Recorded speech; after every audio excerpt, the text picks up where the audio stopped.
What's going on, Socialites? Welcome back to another Global Pokemon Society Draft League battle. It's Week 4, Season 6, and we got a divisional matchup in the Western Division. The 3-0 Denver Ninetales taking on the 0-3 Diamond Desert Dwellers. Denver, kind of two bad matchups, really. Two Sun teams in a row. They had to go up against El Paso Electros last week with their Torkoal Ho-Oh core, and now they're going up against a more dedicated Sun team with Groudon as the X-tier, Charizard as their fearsome sweeper. Let's take a look at the teams now. We got Denver bringing Incineroar, Rotom-Wash, Gengar, Conkeldurr, Arctozolt, and Alolan Exeggutor. The Diamond Desert Dwellers countering with Groudon, Charizard, Gothitelle, Lilligant, Chandelure, and Heliolisk.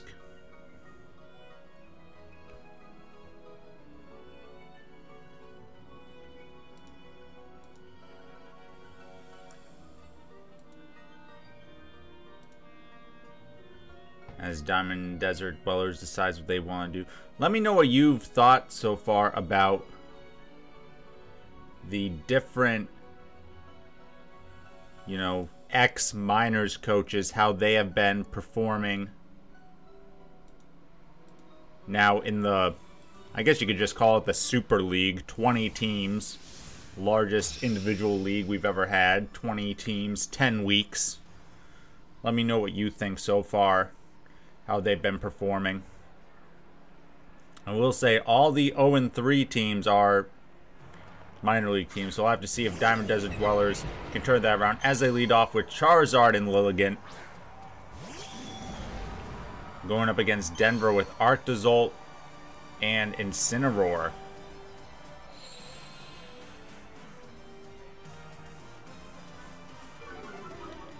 Incineroar getting the Intimidate off.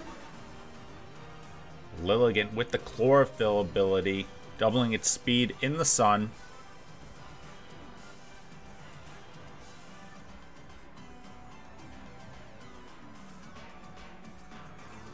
Lilligant, a good support Pokemon in the sun, gets access to moves such as Sleep Powder, After You.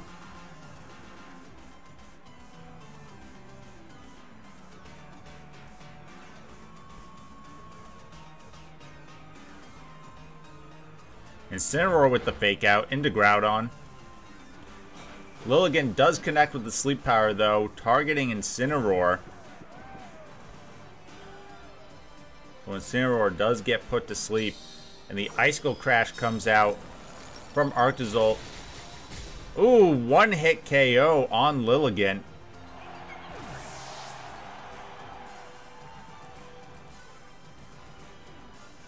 Lilligant did get the sleep off, however.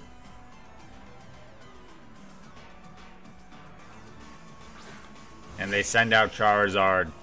This is their main sweeper. Charizard already with 9 KOs.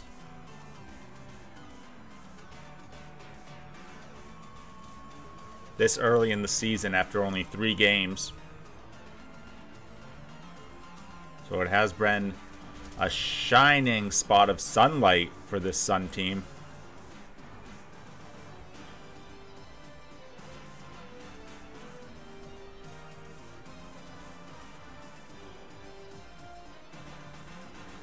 The Incineroar will be asleep this turn.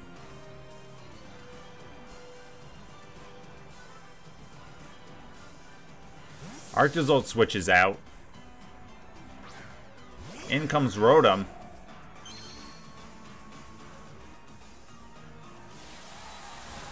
Here comes the Gigantamax for Charizard.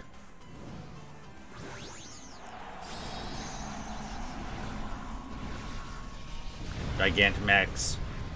Charizard able to stay competitive despite losing its Mega Form this generation.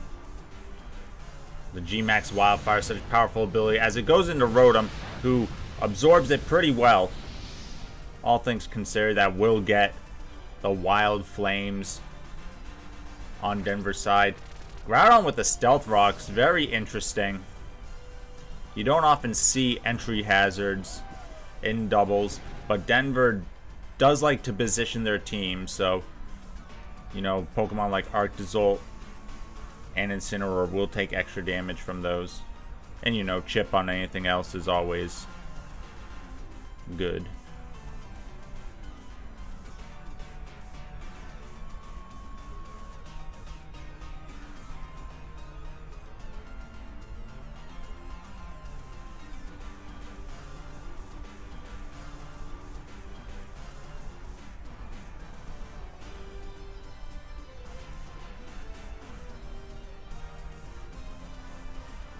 Looks like Incineroar switches out here into Arctozolt.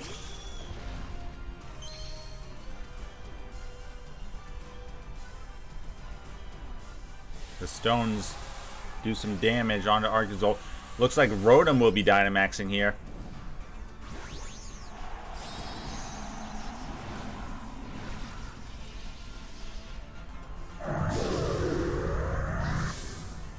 Now Rotom is pretty weak. Already taken a lot of damage, but it's faster than Charizard, which is quite surprising. And is able to one-hit Groudon in the sun. Was that a critical hit? It was. That was key, being able to take out Groudon. Now Charizard is only going to be able to pick up 1 KO, and with no sun, it's not going to have the solar power ability. Very surprising that Rotom was able to outspeed here. Charizard does clean up Rotom, however.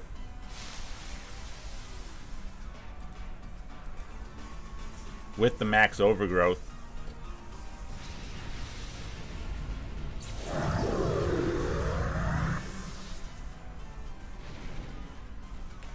The Wildfire doing more damage onto Arctozolt, who does get a little bit of healing from that grassy terrain Charizard just set up.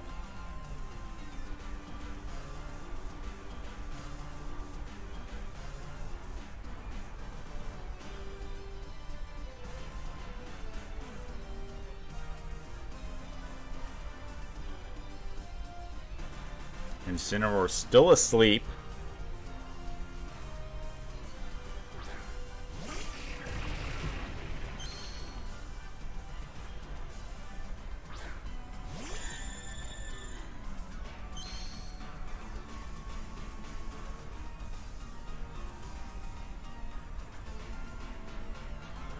Choice Specs on Charizard and Focus Sash on Gothitelle.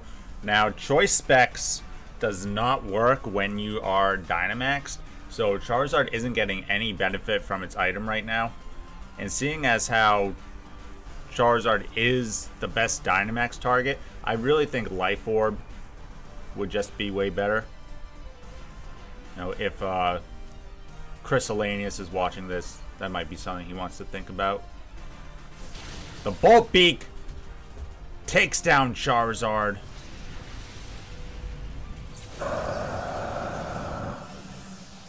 Gotta watch out for those choice scarfs. Sometimes it's not always about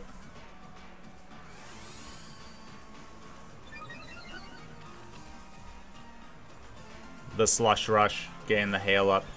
Energy Ball from Exeggutor, doing some damage.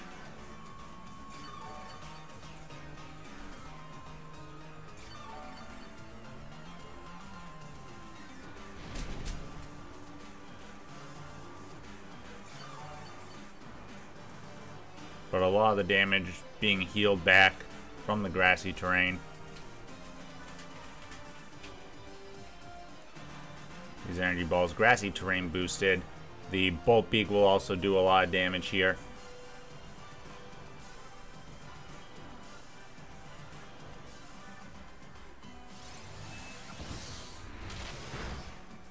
And Bolt Beak's enough to take out Gothitelle, and Denver, a convincing win. 3 Pokemon remaining.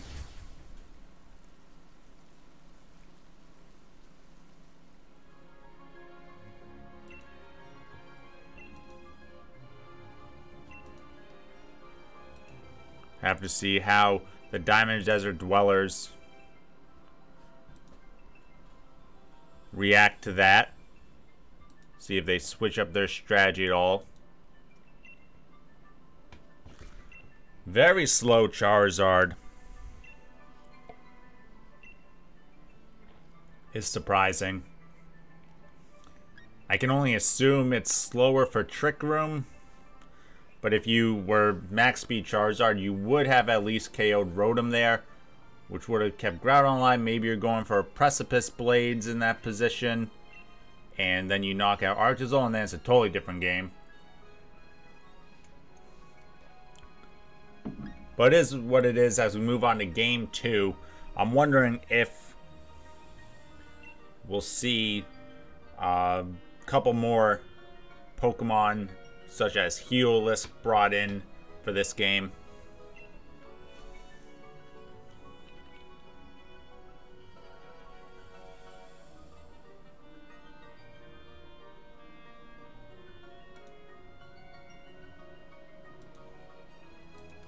Denver switching up their strat as they'll be bringing Gengar this time.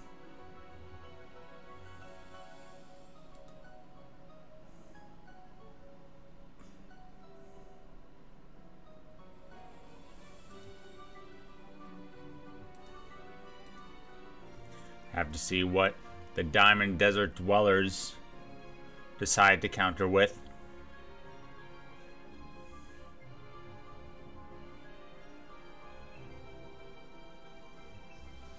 Denver hasn't been able to bring their X-tier Melmetal the last couple weeks. They didn't bring their namesake Alolan Ninetales in this week. That's what happens when you face teams that have a lot of strong fire types. Alright, let's get ready for Game 2 between the Denver Ninetales and the Diamond Desert Dwellers. Chris, head coach of the Diamond Desert, sends out Groudon and Gothitelle, so a little bit of a switch around here. Denver staying with the same lead of Arctozolt and Incineroar.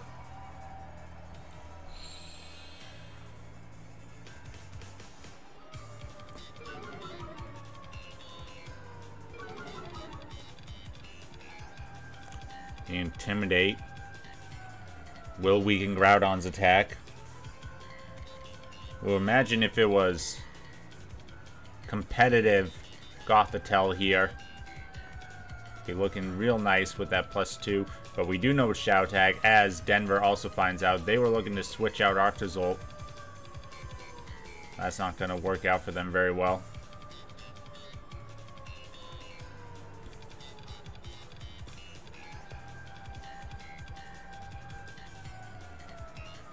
Incineroar with the fake out.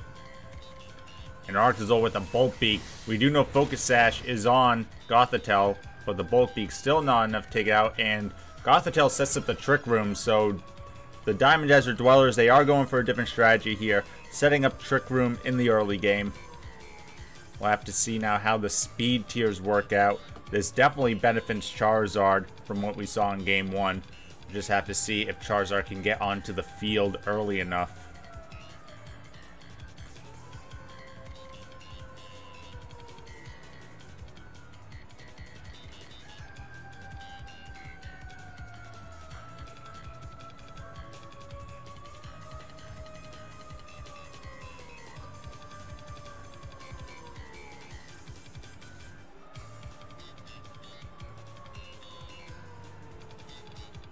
Diamond Desert. Probably decide if they want to just switch out Gothitelle right here. Seems pretty reasonable to me, actually, to switch out Gothitelle, bring in Charizard, just Precipice Blades. Incineroar ends up being the slowest. He's able to Parting Shot, weakening Groudon once again. Now at -2 attack. Gonna bring in Rotom here.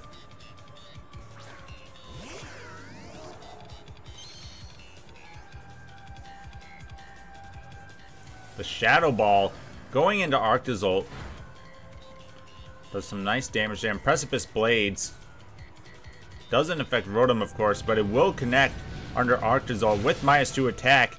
It's still enough. Knocking out Arctozolt here. Arctozolt 3 KOs in game 1 and gets knocked out first here in game 2.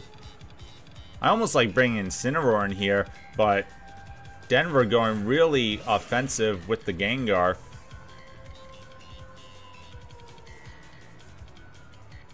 Getting the...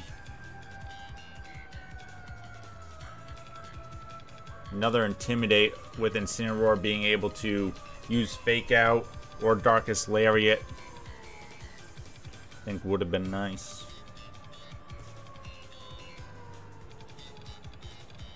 Deciding what they want to do here. Looks like they're going to opt to try and reverse the Trick Room. And then Rotom is going to be going for a Max Geyser. I think this would also be a really nice spot for Rotom to Nasty Plot. Just another option.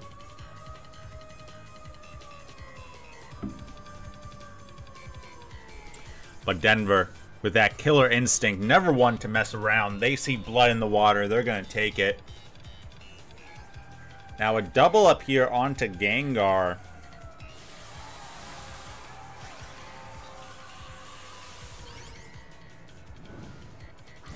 Would stop this Trick Room from getting up. But they might feel that Rotom is the bigger threat. There's the Dynamax. This Trick Room's almost over anyway. Shadow Ball into Rotom, yeah, so they're not doubling up. And Groudon with Thunder, that is something. I will not say that is not something, as Groudon dies. Groudon with Thunder, I guess we have seen it all.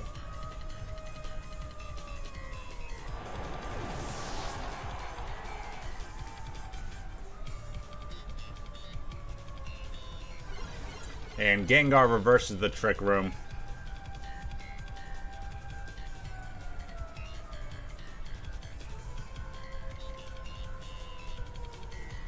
So now both teams even at 3 Pokemon apiece, and Heliolisk comes out, so Diamond Desert bringing a different Pokemon here.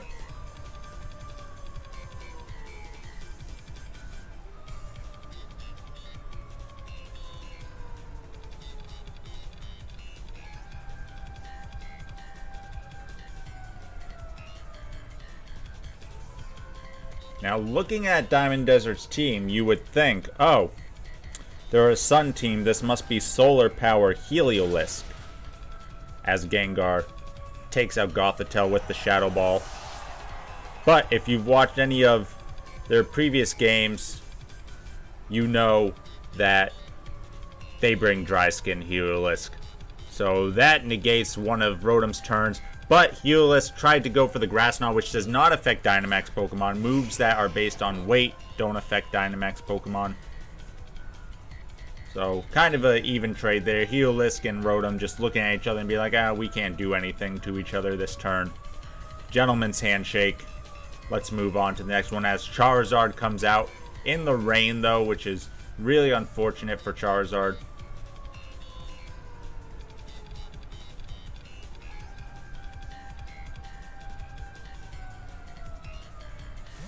Gengar's going to switch out.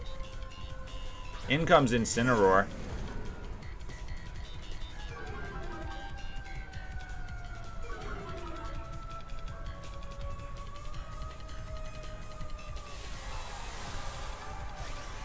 Charizard going Gigantamax. The question is, without the sun being up, will it have enough power to take down Rotom here? With Trick Room off, Rotom is going to be faster. Ooh, it goes for the Max Guard, negating Rotom's last turn of Dynamax. So well played around the Dynamax. And Heliolisk has the Thunder doing big damage onto Incineroar.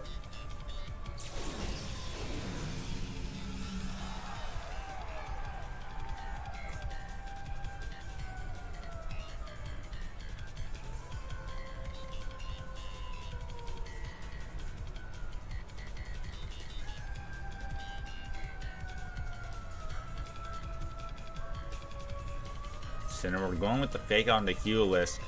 And Rotom looking to connect on the Hydro Pump.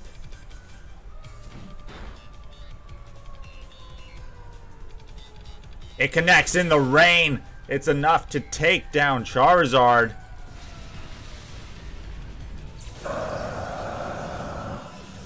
Big damage from Rotom. Heliolisk Dry Skin giving it a little bit of recovery in this rain. But now Heliolisk has to face a 3 versus 1. Despite being in the rain, Heliolisk Dry Skin does give it a weakness to fire attack, so Flare Blitz is pretty strong. Looks like Rotom's going to be swapping out here.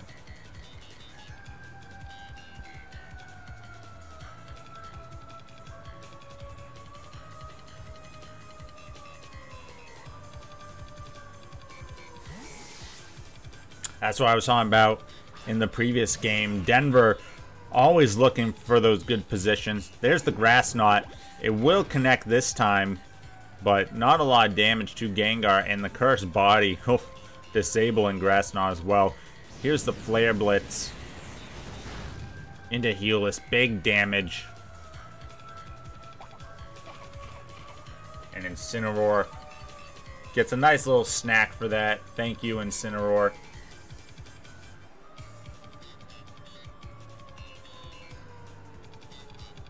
Question is, what can Heliolisk do at this point? The rain has ended.